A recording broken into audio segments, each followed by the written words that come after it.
আসসালামু আলাইকুম শিক্ষার্থী বন্ধুরা, কেমন আছো তোমরা সবাই? ইজি ওয়ে টু লার্ন এর পক্ষ থেকে তোমাদেরকে অনেক অনেক শুভেচ্ছা। আজকে আমি তোমাদেরকে দেখানোর চেষ্টা করছি সসীম ধারার দিনাজপুর বোর্ড 2024-এর বোর্ড প্রশ্নের সমাধান। তোমরা যারা এসএসসি পরীক্ষার্থী আছো এবছরের, তাদের জন্য এই ভিডিওটি খুবই কাজে আসবে। চলো তাহলে শুরু করা যাক। দেখো, এখানে আমি লিখে নিয়েছি এই যে দিনাজপুর বোর্ড 2024-এর যে প্রশ্নটা আছে সেটা আমি লিখে নিয়েছি। দেখো এখানে কি বলা হয়েছে যে একটি সমান্তর ধারার 14তম পদ 37 এবং 19তম পদ 52, আর একটা শর্ত দেওয়া আছে। এখানে কিন্তু দুইটা শর্ত দেওয়া আছে। আর দুই নম্বরে বলা হয়েছে যে কোনো গুণোত্তর ধারার 7ম পদ এত এবং 10ম পদ এত। এখন এই শর্ত দুটা থেকে বলা হয়েছে যে কতে বলা হয়েছে, দেখো 2, -5, -12, -19 ধারাটির পূর্ণতম পদ নির্ণয় করো। আর খতে বলা হয়েছে যে 1 নং হতে, এই যে তোমাদের যে 1 নং শর্ত আছে, এখান থেকে ধারাটির প্রথম 10 পদের সমষ্টি নির্ণয় করো। এবং গতে আছে এই যে 2 নং যে শর্ত দেওয়া আছে, এই 2 নং হতে গুণোত্তর ধারাটি নির্ণয় করো। এখন খেয়াল করো, আমরা যদি খেয়াল করি, এখানে কি বলা আছে যে ধারাটির 15তম পদ নির্ণয় করো। তোমরা কিন্তু জানো যে কোনো সমান্তর ধারার প্রথম পদ যখন এ হয়, সাধারণ অন্তর যখন ডি হয়, তখন আমরা nতম পদ কি লিখি বলো তো? তখন আমরা nতম পদ লিখি a + n-1 × d, তাই না? তাহলে আমাদের বলছে কি ধারাটির 15তম পদ, তাই না? তাহলে এই সূত্র থেকে কিন্তু আমরা পূর্ণতম পদটা নির্ণয় করব। আর এখানে আমাদের প্রথম পদ এ কত আছে বলো তো? 2 আছে, তাই না? আর সাধারণ অন্তরে কি হবে, ডি এর মানটা কি আসবে বলো? এটা যেহেতু একটা সমান্তর ধারা, তাহলে আমরা কি করব বলো তো? -5 থেকে -2 করলে যেটা আসবে সেটাই হলো আমাদের সাধারণ অন্তর। চলো তাহলে আমরা শুরু করি। দেখো, এই যে আমি প্রথমে আমাদের যে ধারাটা ছিল সেটা লিখে নিয়েছি। এই যে প্রদত্ত ধারা লিখে নিয়েছি। এখানে ধারাটার প্রথম পদ এ = কি আছে? 2 আছে। আর সাধারণত ডি কি হবে? এই যে দ্বিতীয় পদ থেকে প্রথম পদটাকে আমি মাইনাস করেছি, তাহলে -7 আমাদের ডি এর মান। তাহলে আমরা দেখতে পাচ্ছি যে এটা একটা কি সমান্তর ধারা।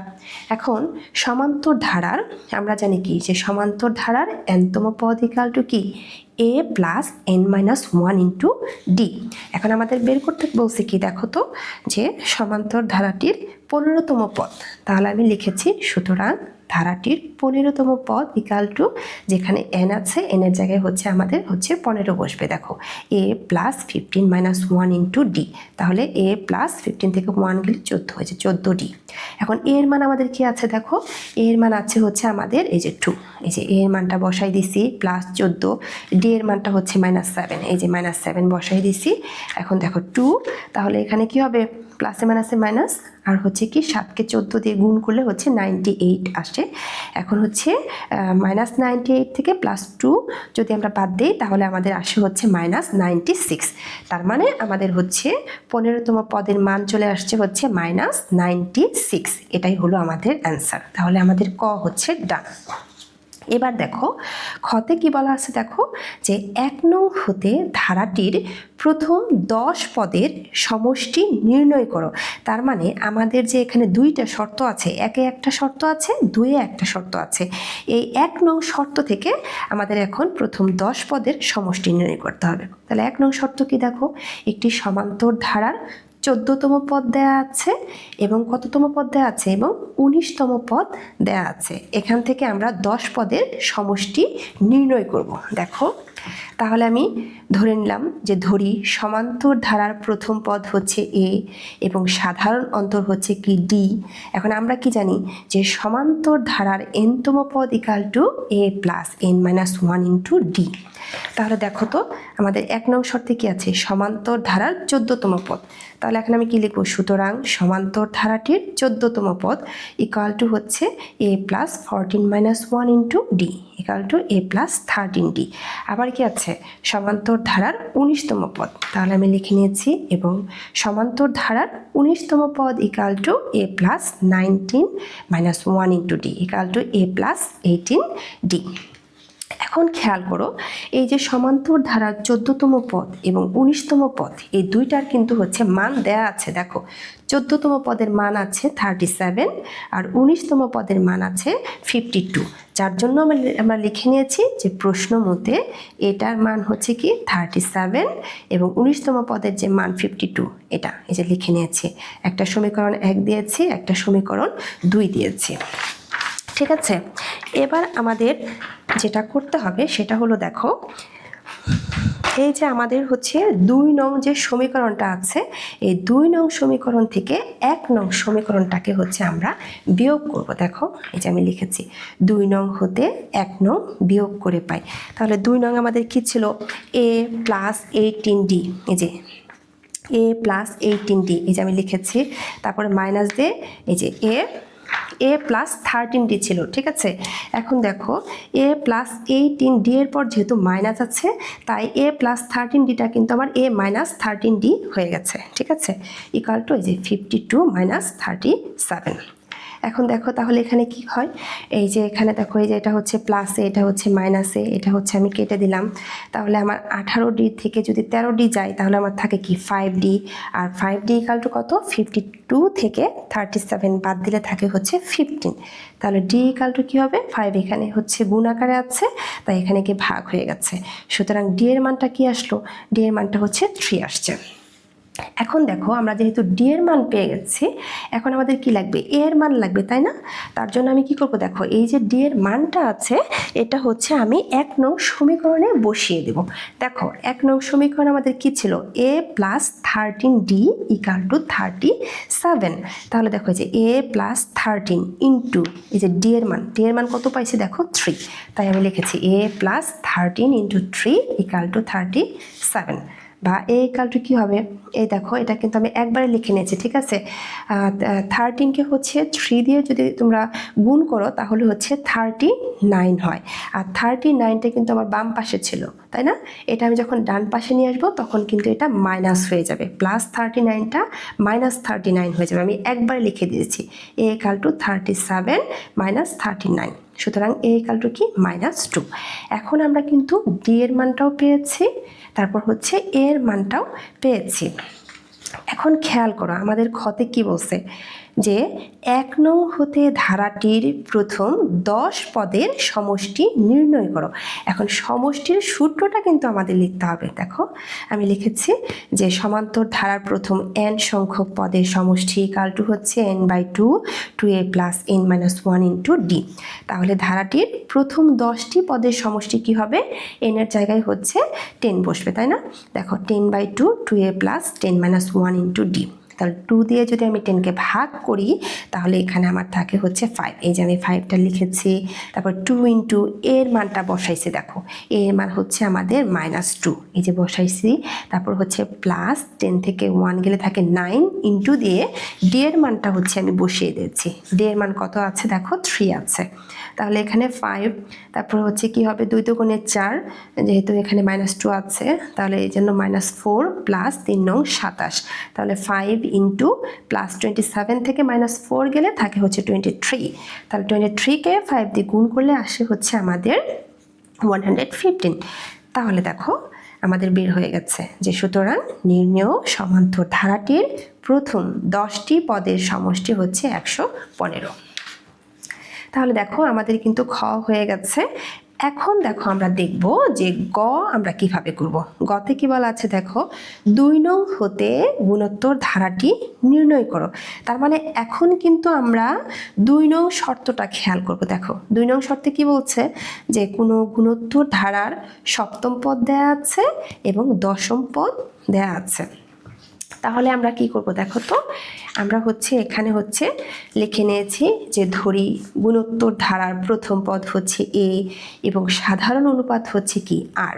এখন আমরা কি জানি, আমরা জানি যে গুণোত্তর ধারার nতম পদের সূত্র হচ্ছে এ আর n-1। আমি কিন্তু হচ্ছে তোমাদেরকে হচ্ছে আমার যে পর্ব 2 ছিল সেখানে হচ্ছে আমি তোমাদের কিন্তু এই সূত্রগুলো দেখিয়েছি। যারা দেখোনি তারা হচ্ছে আমার ওই ভিডিওটা দেখে নিবা, ঠিক আছে? এখন দেখো, সুতরাং গুণোত্তর ধারার কি বলা আছে দেখো তো, 2 নং শর্তে গুণোত্তর ধারার সপ্তম পদ, এই যে আমি লিখে নিয়েছি। সুতরাং গুণোত্তর ধারার সপ্তম পদ ইকাল টু দেখো এই যে এ আর 7 - 1 ইকাল টু কি হয় এ আর টু দি পাওয়ার 6, এবং গুণোত্তর ধারার দেখো দশম পদ, এই যে আমি লিখে নিয়েছি গুণোত্তর ধারার দশম পদ equal to a r 10 - 1 equal to হচ্ছে এ আর 9। এখন এই যে সপ্তম পদ আর এই যে দশম পদ, এই দুইটার একটা মান আছে না, দেখো তো এই যে সপ্তম পদের মান হচ্ছে √2/27 এবং দশম পদের মান হচ্ছে √2/81√3। তাহলে আমি লিখে নিয়েছি প্রশ্ন মতে এই যে সপ্তম পদ এই যে a r to the power 6 equal to এই যে এই মানটা, এই যে সপ্তম পদের মানটা, এই যে মানটা বসিয়ে দিয়েছি সমীকরণ 1, এবং দশম পদ এই যে a r to the power 9 equal to দশম পদের যে মানটা ছিল সেটা আমি লিখে 2 নং সমীকরণ দিয়ে দিয়েছি। এখন আমার কাজ কি? এখন আমার কাজ হচ্ছে এই 2 নং সমীকরণকে 1 নং দ্বারা আমি ভাগ করব। কেন আমি 1 নংকে 2 নং দ্বারা করব না? কারণ খেয়াল করো, আমরা যখন ভাগ করি আমরা কি ছোট সংখ্যাকে বড় সংখ্যা, আমরা কি আগে ছোট সংখ্যা লিখি? আমরা যখন ভাগ করি তখন আমরা কি করি, বড় সংখ্যাটাকে ছোট সংখ্যা দিয়ে ভাগ করি না? তাহলে দেখো এখানে বড় কিন্তু হচ্ছে আমার এই 2 নং সমীকরণ, তাই আমি এখানে লিখেছি যে 2 নংকে 1 নং দ্বারা ভাগ করে পাই। এই যে a r to the power 9 ভাগ এই যে a r to the power 6 equal to এই যে √2/81√3 ভাগ দিয়ে √2/27।